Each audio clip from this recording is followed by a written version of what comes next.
My Bigfoot sighting happened in a place called Blue Canyon in the Sierra Nevada mountains, a little bit south of Yosemite and a little bit east. I was approximately 8 or 9 years old, which would have been 79 or 80. I was with my dad and my brother. We were deer hunting. We were going to one of my dad's spots that he liked to hunt the most, which was up back on logging roads. And then once we passed that point, we would hit some other areas that were not really logging roads, and you had to have a four-wheel drive that was capable enough to get back in these places, which he had an older International Scout, the kind with the round headlights. So we were taking off back in there. And of course, my dad was driving. My brother was in the passenger seat. He would have been 15 or 16 at the time. And of course, I was in the back.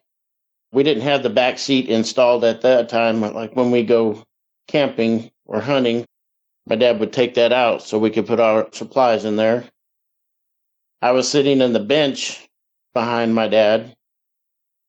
And the rule was whenever we're going to our spot, our hunting spot, you're always looking for deer. So on this particular day, it was sunny. It wasn't particularly cold. And we were off the logging road, and we were going back on the road that was a little bit harder to traverse. We were going pretty slow. We were actually in a straight spot, and the hill to the left was going uphill, and to the right was going downhill. So at this particular time, my dad and my brother were looking downhill, and I was looking uphill. And I saw this thing come running, and it was extremely fast. It was extremely big. When I say big, it was a minimum of 9 feet tall. So it got to, like I said, a full run. And I'd say it's about 3 feet or so before the road, which was more like a four-wheel drive path, but it jumped, and it was effortless in movement. I could see it was kind of cinnamonish brown color, reddish cinnamon brown color. And I could see the hair coming off the head. It was moving so fast, though, that I couldn't really see what the face looked like. The arms, though, and the neck and the waist, torso, you could see hair on the legs. It was close enough that I could see muscles moving, which there was.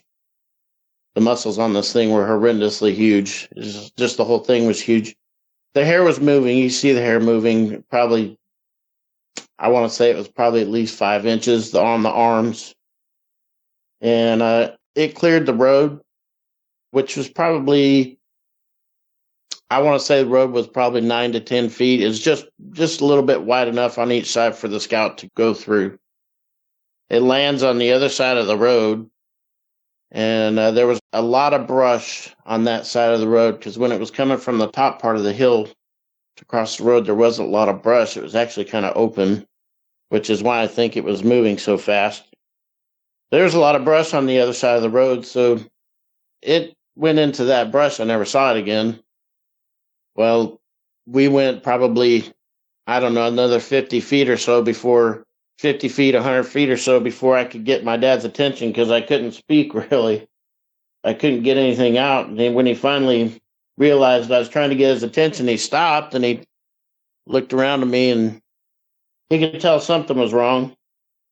So he stopped, and we started talking about what happened, and he knew I had seen something. And he knew by the look on my face, because we'd been in the mountains since I was old enough to walk. So I knew all the animals. I knew what they looked like, knew what they sounded like.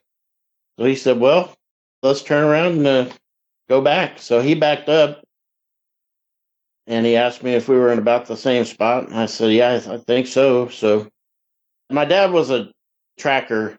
We're part Cherokee Indians, so he could hunt or track basically anything in those mountains. And he would trap. He was a trapper. He was a hunter. That's how we grew up. So He told me and my brother to stay in the scout, don't move, don't get out, don't go walking around, that he would be back, and he was going to go see if he could track whatever I'd seen. He was gone about 45 minutes, roughly 45 minutes, and he came back and he said that he couldn't see any sign of anything. He said he didn't see any tracks, he didn't see anything like something big had disturbed the ground anywhere. So we kept going that day, and we never really talked about it a lot. My dad never believed in Bigfoot whatsoever. He never did at all. And he would tell me that all the years he had spent up there in those mountains, and he'd never seen anything. He'd never seen any sign of anything like that. So he didn't think anything like that possibly existed. So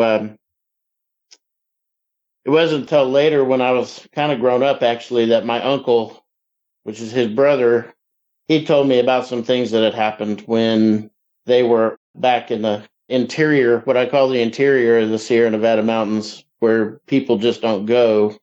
They were back there trapping, and some things that happened that he couldn't explain, such as they had a little tiny little trailer. And actually, my dad wasn't with him at this time. It was just him and the dogs. And he said the dogs blew up and the trailer was being shaken violently. And we're talking about a man that's 6'2", roughly 240 pounds at this time. And a man that it wasn't scared of anything. He's passed away now, but when he was telling me this story, I was looking at him in his eye, and I knew that something had happened that he couldn't explain, and that I think he knew, though, what it was, what had happened. So this area of the Sierra Nevada mountains is called the Blue Canyon. There's an upper and a lower. And it's not to be confused with, on the north side of Yosemite, there is actually a place called Blue Canyon, but this is not that one. This is on the south side of Yosemite. This is near Shaver Lake, Huntington Lake, Trimmer Springs, Balch Camp, Camp 4.5 on the Upper Kings River. These are the places that we called home, basically, when we were up there hunting. The second time that something happened, I was by myself. I was back in a place we called the Horseshoe, and it's kind of hard to get to, but you got to, hike in there. There's no trail that goes back into that. It's just, you got to know your way through the brush, basically. This is near Dinky Creek.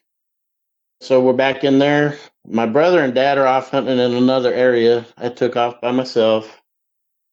And I had a 30-30 with me. And so I'm back in there.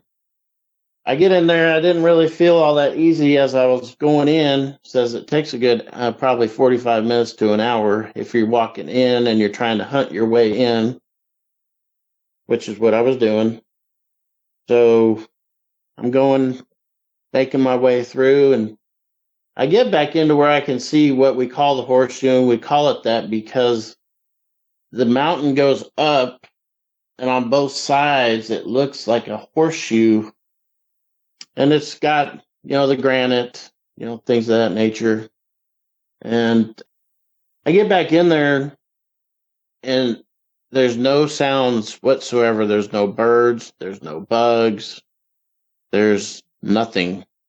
Everything went dead silent. And you hear about the stench and the stink and the smell of a Bigfoot. Some people will say it smells like a wet dog that had gotten sprayed by a skunk. Times that by about 20, and that's kind of what you're smelling. So I'm sitting there, and I'm being as quiet as I can be. And that's when the hair on the back of my neck stood up, and that little inner voice said, "You're not supposed to be here." So I did not walk out. I actually backed out. I didn't turn around. and or you just start walking out. I actually turned around. I backed out of this place. I was so scared. I didn't know what to think.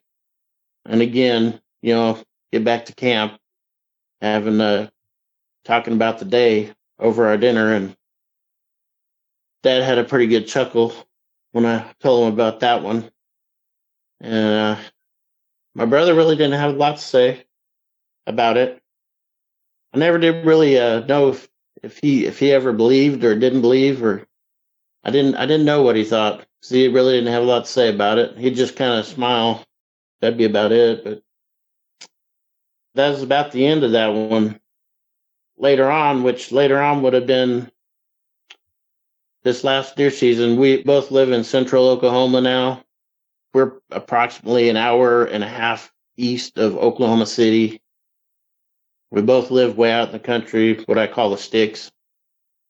And after deer season, I was over at his house. My wife and I, we were having a dinner. We were doing something. And I think we were watching a football game. So my brother comes walking over to me with his laptop in his hand. And I notice he's got a look on his face that I've never seen before in my life. And he said, I got something on this that I need you to look at. I need you to tell me what you think this is. So he does. He puts his laptop up and he starts bringing up his game cam pictures.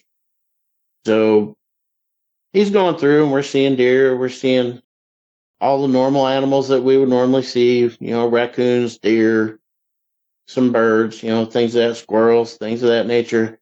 Now, my brother is 6'1", and he put this particular camera, it's on the back part of his property, and he's 6'1", so he put the camera at his chest height. He didn't want animals to be messing with it. So he gets to this part where it's not pictures, it's actually video, and you can see dust coming in front of whatever this is in the video, but the dust is coming, and then you see about 5 to 6 inch long hair. And you can see that whatever is in front of that camera, it was at a side angle, and then it stops in front of the camera and turns its torso. And you can see it's not even quite at chest level yet. It's not there. It's below what chest level would be. And you can see it just kind of leans down slightly. And again, you can see the hair. You can see the long hair. It's a little shorter because we're talking about torso now, but it turns again and then just walks out of the view.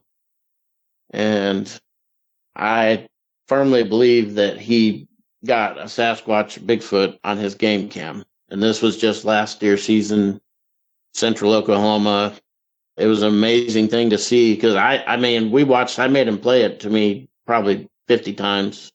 We slow-moed it, and it was completely amazing because it reminded me so much of what I had seen when I was a little kid as far as the hair. Of course, it was black and white. It wasn't color. It was, game cam. So, but as far as the hair, the length of it, and to be honest with you, the mannerisms of how it moved reminded me so much of this.